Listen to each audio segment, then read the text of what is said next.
Hello BSc home science students आपकी book चल रही है अप्लाइड साइंस के अंदर आपका जो टॉपिक चल रहा है वो चल रहा है आईपीएम मतलब इंसेक्ट पेस्ट मैनेजमेंट या फिर इंटीग्रेटेड पेस्ट मैनेजमेंट। इसके अंदर हमने जो फर्स्ट इंसेक्ट के बारे में पढ़ा था वो था कॉकरोच। और आज हम क्या करेंगे, आज हम पढ़ेंगे दीमक के बारे में कि दीमक का जो जीवन चक्र होता है वो कैसा होता है और ये किस तरीके से हमारे घरों को, हमारी खेती को नुकसान पहुंचाती है, इसका स्वभाव, इसका रहन सहन, इस सब के बारे में हम स्टडी करेंगे।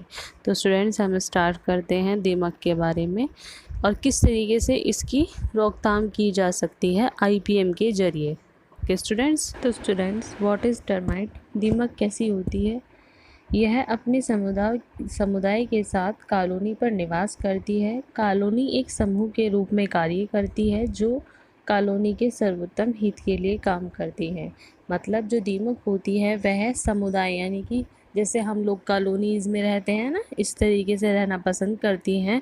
और इनका जो कार्य करने का तरीका होता है वो झुंड में होता है। मतलब इनको कुछ भी करना है तो ये झुंड में ही जाएंगे, ठीक है। और जो भी करते हैं ये अपने ग्रुप के हित के लिए करते हैं। और चींटियों का जो मतलब ये जो है चींटी की तरह, जैसे चींटियाँ होती हैं उस तरीके से दिखाई देती है। इनको सफ़ेद चींटी भी कहा जाता है दीमक को। और दीमक के समूह में 3 प्रकार की दीमक जो है मिलती है हमें, रानी, नर और श्रमिक। यानी कि एक रानी होती है, एक नर होता है और एक श्रमिक यानी कि जो कार्य करते हैं। मतलब जो दीमक का जो झुंड होता है उसमें एक तो रानी होगी, एक नर होगा फर्टिलाइजेशन करने के लिए, ठीक है, और एक श्रमिक यानी कि फूड लाने के लिए और भी बहुत से काम होते हैं उसके लिए, जितने भी जो भी मतलब हैं वो सब श्रमिक होंगे। कॉलोनी में प्रत्येक सदस्य भिन्न भिन्न रंग के होते हैं, ठीक है, कोई एक ही रंग का नहीं होता, अलग अलग रंग के हमें देखने को मिलते हैं। तथा इनमें से एक झुंड गहरे रंग का भी हो सकता है। इसके 6 पैर होते हैं तथा इसका शरीर जो है वो वक्ष युक्त होता है, जो प्रजनन में 2 जोड़ी पंख उपस्थित होता है तथा प्रजनन में 2 जोड़ी पंख उपस्थित होता है। मतलब ये है कि जो रानी, नर और श्रमिक हैं वो सब इसी झुंड में से हैं। कॉलोनी में प्रत्येक सदस्य जो है वो भिन्न भिन्न रंग के होते हैं। इनमें से एक झुंड गहरे रंग का होता है, उसके जो होते हैं वो 6 पैर होते हैं, ठीक है। इनका जो शरीर होता है वो वक्ष युक्त होता है और प्रजनन 2 जोड़ी पंख उपस्थित होते हैं। प्रजनन के लिए यानी कि रिप्रोडक्शन के लिए 2 जोड़ी पंख उपस्थित होते हैं। अब दीमक का आवास क्या होता है, मतलब what is habitat of termites? जो दीमक होती है वो मिट्टी के अंदर या फिर आसपास नमी वाले स्थानों पर हमें देखने को मिलती है और यह समूहों में या फिर कॉलोनी बनाकर रहते हैं जिन्हें टर्मिटेरियम कहा जाता है, ठीक है। इसे मिट्टी, पानी और दीमक की लार से बनाया जाता है। मतलब जो इनका घर होता है एक तरीके से वो किसका बनता है, मिट्टी, पानी और दीमक की जो लार होती है उनसे बनते हैं, ठीक है। दीमक हल्की गीली मिट्टी में अपनी लार मिलाकर कॉलोनी का निर्माण करते हैं। इनकी लार में उपस्थित द्रव पदार्थ धूप से सूखकर कठोर और मजबूत हो जाते हैं, ठीक है। जो धूप इनकी उस पर पड़ती है उससे इसमें क्या मिला हुआ है, मिट्टी, पानी और दीमक की लार, उससे जब उस पर धूप पड़ती है ये जो उसने घर बनाया है वो बहुत ज़्यादा ठोस हो जाता है, अगर आपने देखा भी हो कभी, ठीक है। इस कॉलोनी में बड़ी संख्या में छोटे छोटे कक्ष होते हैं। इन कॉलोनीज़ में क्या होते हैं, बड़े बड़े छोटे छोटे से कक्ष होते हैं जिनमें ये खुद से निवास करते हैं, मतलब रहते हैं। दीमक मिट्टी के अंदर या फिर आसपास तथा नमी वाले स्थान पर ही पाई जाती है। ओके स्टूडेंट्स, अब हम देखते हैं दीमक भोजन में क्या खाती हैं। What do termites eat in foods, ठीक है। दीमक भोजन में क्या खाएगी, यह एक विभिन्न प्रजातियों पर निर्भर करता है। यह सेलुलोज युक्त कार्बनिक पदार्थ को खाते हैं।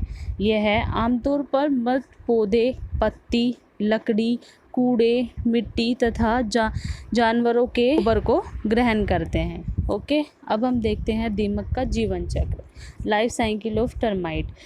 दीमक के विकास को अपूर्ण कार्यपलट कहा जाता है, यानी कि मेटामॉर्फोसिस बोला जाता है। इसका जीवन चक्र रानी व नर दीमक के प्रेमालाप पर निर्भर करता है, मतलब कि जो हमारी रानी और नर टर्माइट्स होती हैं उनके उस पर निर्भर करता है इनका जीवन चक्र। ठीक है, ये निषेचन के बाद नई कॉलोनी बनाने के पश्चात रानी के द्वारा अंडे दिए जाते हैं।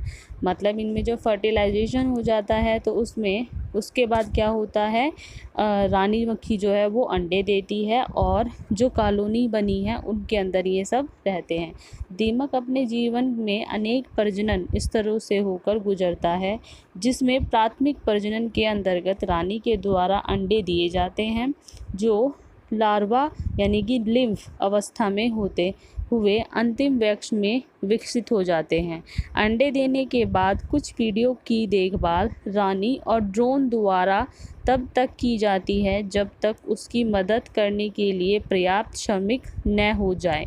हमने बताया था कि टर्माइट्स के जो झुंड होते हैं, जैसे कॉलोनीज़ में रहती हैं, तो उसमें रानी, नर और श्रमिक होते हैं। ठीक है, तो जब रानी दीमक जो है वो अंडे देती है, तो अंडे देने के बाद उसकी जो मतलब देखभाल करते हैं वो कौन करते हैं, श्रमिक करते हैं। ठीक है, तो अब हम देखते हैं कि जो दीमक का जीवन चक्र है, यानी कि जो इसकी लाइफ साइकिल है वो कितने स्टेप में कंप्लीट होती है। जैसे हमने देखा था कि कॉकरोच की जो लाइफ साइकिल थी वो 3 स्टेप में कंप्लीट हो रही थी। इसी तरीके से जो हमारे टर्माइट्स हैं उनका जो लाइफ साइकिल के स्टेप होते हैं वो कितने उसमें कंप्लीट होते हैं। तो जो टर्माइट्स होती हैं वो भी 3 मतलब तरीके से ही होकर गुजरता है, उनका जो जीवन काल होता है। ठीक है, फर्स्ट अंडे में, यानी कि जो फीमेल है वो अंडे देती है, फिर सेकंड लिम्फ बनता है और फिर थर्ड वयस्क हो जाता है। मतलब सबसे पहले रानी जो है वो अंडे देगी, उसके बाद डायरेक्ट से लिम्फ बन जाता है और लिम्फ बनने के बाद वयस्क, यानी कि जैसे टर्माइट्स थे अपने पेरेंट्स के हूबहू वो आपको देखने को मिलती है। ठीक है, तो ये है आपकी टर्माइट्स के लाइफ साइकिल का जीवन चक्र, आपको डायग्राम में भी दिखाई दे रहा होगा।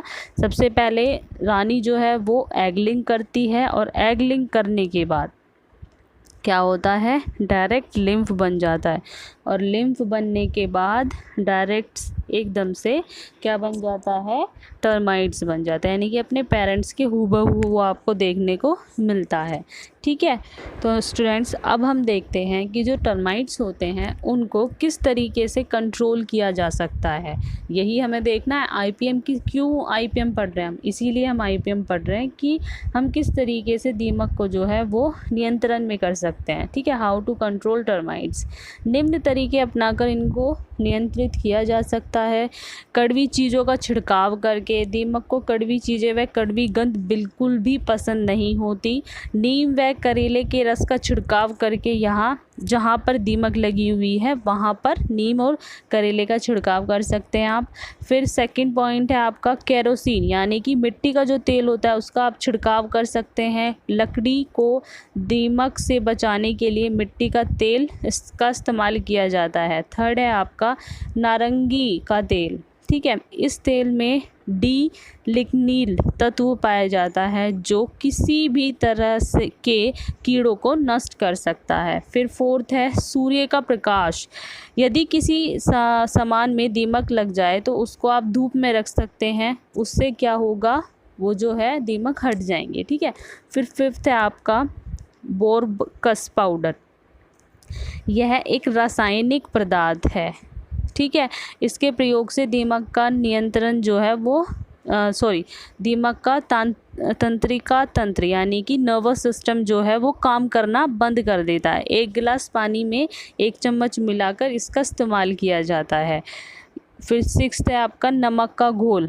नमक एक तरीके से कीटनाशक की तरह कार्य करता है। दीमक पर नमक के घोल का छिड़काव करने से वह मर जाती है। ठीक है, तो ये आपने 5th पॉइंट है, ये रासायनिक पदार्थ है, यानी कि जो हमारे आईपीएम के अंदर आता है। ठीक है, तो स्टूडेंट्स ये था आज आपका आईपीएम के अंदर दीमक का टॉपिक। आपको अच्छे से इसको देखना है और अपना कॉपी में नोट डाउन करना है। आई होप आपको अच्छे से समझ में आए। Thank you students.